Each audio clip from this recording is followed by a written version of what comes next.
Après les T-Audio Hype MK2, on va s'attaquer maintenant au casque, le T-Audio Cypher. Vendu 400$ avec des drivers dynamiques de 50 mm, il arbore un design qui est à la fois quand même assez chinois, tout en restant assez joli, avec une finition qui quand même est assez plaisante à regarder. Et un design qui en vrai passe partout. Pour 400$, on a droit à un casque ouvert qui est assez réussi, avec une signature relativement chaleureuse, mais qui devrait plaire à ceux qui aiment bien les longues sessions. Comme quoi le plein air c'est intéressant, mais des drivers dynamiques, il en arrive encore à avoir qui ont quelque chose de particulier qui peuvent vous intéresser, et qui fait une bonne alternative au casque plein air. Et on va voir ça dans ce test.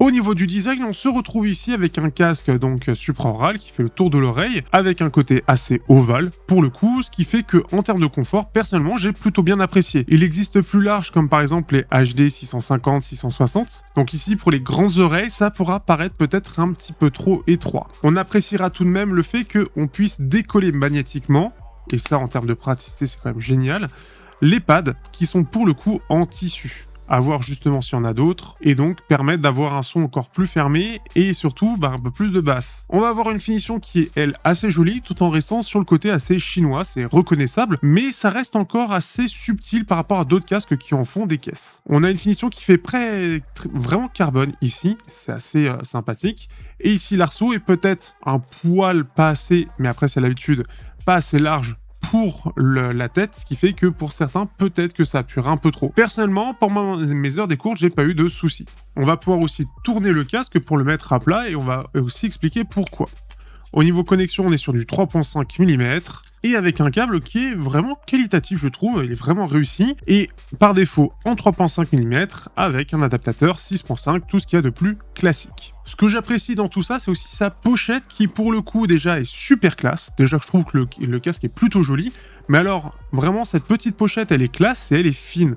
Je la trouve beaucoup plus transportable dans un sac puisque ça fait vraiment pochette de tablette. Et comme on peut replier le casque, on peut donc l'insérer facilement dedans. Sachant que par défaut, vous avez aussi, mais vous pouvez l'enlever bien évidemment, un petit système pour bien bloquer le casque dedans, puisque dans la pochette de transport, enfin dans le transport en gros, c'est pour que ça bouge un minimum. Vous avez même la possibilité de ranger le câble directement, donc vous avez une petite pochette dédiée. Donc pour le coup, elle est vraiment sympa, c'est pas celle qu'on va transporter sur le côté, mais pour en tout cas mettre dans un sac et protéger, j'ai trouvé que c'était peut-être une des meilleures sacoches que j'ai eues, pour le coup, de rangement, qui pour le coup prend le moins de place. Quand on voit que beaucoup de casques ouverts ont tendance à ne pas pouvoir tourner ses oreillettes, c'est un peu dommage. Ici, ça fait quand même un petit plus que je trouve sympa. Maintenant, sur la qualité sonore. Ici, on est donc sur des drivers dynamiques de 50 mm, et ici, j'avoue que ça faisait un petit peu de temps que j'avais pas testé de driver dynamique, c'est assez sympa d'y revenir. Au niveau de la signature, on se retrouve ici avec une signature qui est plutôt neutre,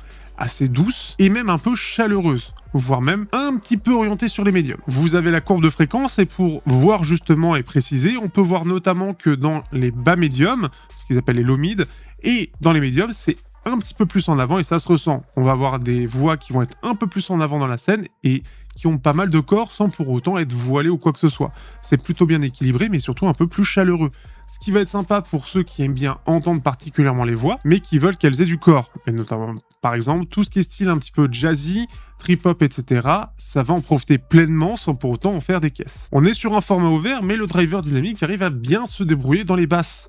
Et ce qui fait qu'on a une basse qui est profonde, qui est quand même percutante, et qui arrive à avoir cette profondeur, ce côté vibrant, pratiquement, et on va le voir après, comme un plein air. Ce qui fait que c'est agréable, et je le trouve même plus agréable là-dessus. Ça joue aussi avec, même si c'est un casque ouvert, il est un peu plus isolé, donc ce qui fait que ça permet au driver dynamique quand même d'avoir un peu de performance dans les très basses fréquences. Les aigus ressortent juste ce qu'il faut sans jamais en faire trop et on n'a pas vraiment de sensation de sibilance et encore moins de sensation de clarté spécifique.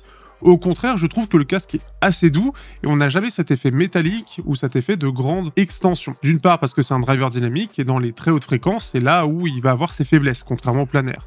Mais aussi, ça permet d'avoir un son plus doux, plus agréable et donc pour de plus longues sessions, d'avoir moins de fatigue. Pour autant, il reste bien détaillé avec une scène qui est plutôt large, je trouve, qui arrive à bien s'exprimer, mais ce sera un peu moins large que d'autres casques ouverts, ou en tout cas des casques plein air, qui ont donc tendance à avoir une scène ont une isolation plus légère et donc une scène encore plus large.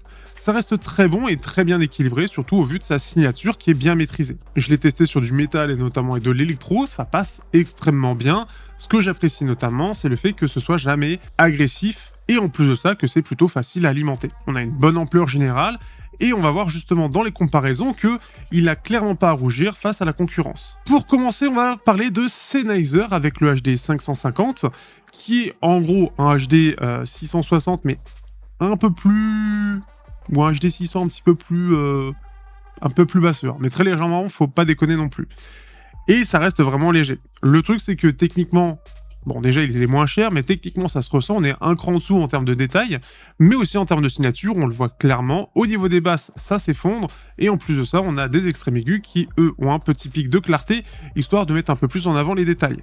La différence, c'est quand même assez énorme, puisqu'on va avoir un manque d'ampleur qui est flagrant en comparaison du T-Audio, mais aussi une basse qui est beaucoup plus en retrait, et ça a toujours manqué sur ces HD en général, mais aussi en plus de ça avec les extrêmes aigus qui ressortent et le fait qu'ils soient moins techniques, on sent que c'est un peu plus limité techniquement, ça a moins de détails tout en étant plus clair.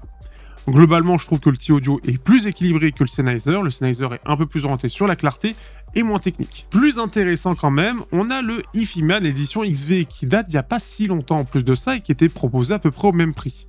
Le Edition XV est un casque planaire qui est un peu plus imposant, mais surtout, c'est un casque planaire. La signature, vous le verrez, est assez similaire, ce qui a été un peu plus dur de le départager, et en fait, c'en est presque des subtilités, d'une part par la technologie, mais aussi par l'isolation qui est moins bonne du côté du HiFiMan. Donc on a quelque chose d'encore plus ouvert sur l'HiFiMan, là où on a un peu d'isolation du côté du T-Audio. Ce qui fait que le HiFiMan avec son planaire, il va avoir deux choses un peu différentes. D'une part, au niveau des basses, on va avoir une basse qui va être profonde, mais un peu plus légère.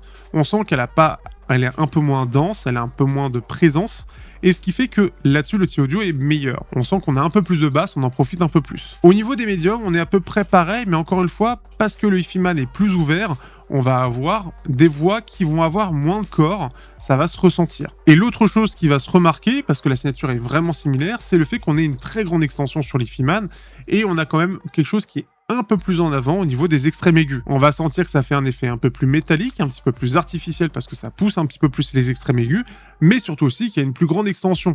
Donc on va entendre plus de choses plus haut. Globalement, ils restent très proches tous les deux. C'est surtout leur approche qui diffère légèrement. Si vous cherchez plus des voix un peu plus pleines, quelque chose qui soit au niveau des basses un peu plus plein aussi, un peu plus dense, ce sera plus du côté du T-Audio. Par contre, si vous voulez profiter à mort du côté ouvert et aussi de cette extension dans les aigus, cette ouverture globalement et le côté un peu plus détaillé, ce serait plus le HiFiMan qui est présent. Au niveau des détails, on est sur pas tant de choses que ça de différence et surtout cette extension dans les extrêmes aigus qui va faire cette différence-là. Mais sinon, on est relativement proche. Le HiFiMan sera quand même plus détaillé, je l'ai dit, par la technologie, mais n'empêche que le T-Audio se défend plutôt bien. Et justement, pour conclure, que penser de ce casque ? Eh bien, ça a été une excellente surprise.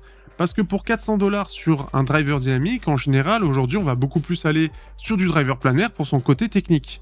Mais ici, d'une part, de par sa signature qui, je trouve, est très réussie et arrive à combler un peu tout le monde, et c'est bien maîtrisé, mais aussi par le côté technique, il arrive à proposer quelque chose qui est une excellente alternative au planaire. Certes, moins d'extension dans les aigus, mais aussi un peu plus de basse. Et des voix un peu plus pleines qui pourront plaire à ceux qui ont ce côté un peu plus chaleureux, un petit peu plus feutré que représente le driver dynamique en comparaison de ce que propose le Edition XV. Mais aussi par rapport à Sennheiser qui ont toujours eu des problèmes sur les extensions et dans les aigus et dans les graves où les basses elles sont un peu absentes. Et ici ça les comble complètement et je le trouve que vraiment le casque est bien meilleur en termes de signature autant technique que le HD 550 qui n'est pas si éloigné de ça du HD 600. Ce qui fait que pour le coup, si vous cherchez un driver dynamique de bonne qualité avec une belle finition et surtout un son qui est super agréable, le T-Audio est un excellent choix. Attention cependant, après ma vidéo sur les T-Audio, j'ai quand même appris que la fiabilité est relative. Alors sur ce modèle, ça a l'air d'aller. Peut-être des problèmes de canaux, donc attention à ça. Mais globalement, ça va. Pour l'instant, je crois eu 2 modèles fiables. En tout cas, j'ai pas eu de soucis avec les miens. Donc renseignez-vous quand même un petit peu avant. Mais en tout cas, je trouve que la qualité globalement d'assemblage, il n'y a rien en tout cas qui trahit une mauvaise conception, et je suis même assez étonné de la qualité de conception qu'on a sur ce modèle-là, qui est, clairement, je suis habitué au Ifiman, bien meilleur, mais même aussi quand je compare au Sennheiser, beaucoup plus premium. J'espère que cette vidéo vous a plu, et je vous dis à bientôt pour de prochaines vidéos sur la chaîne. Ciao à tous.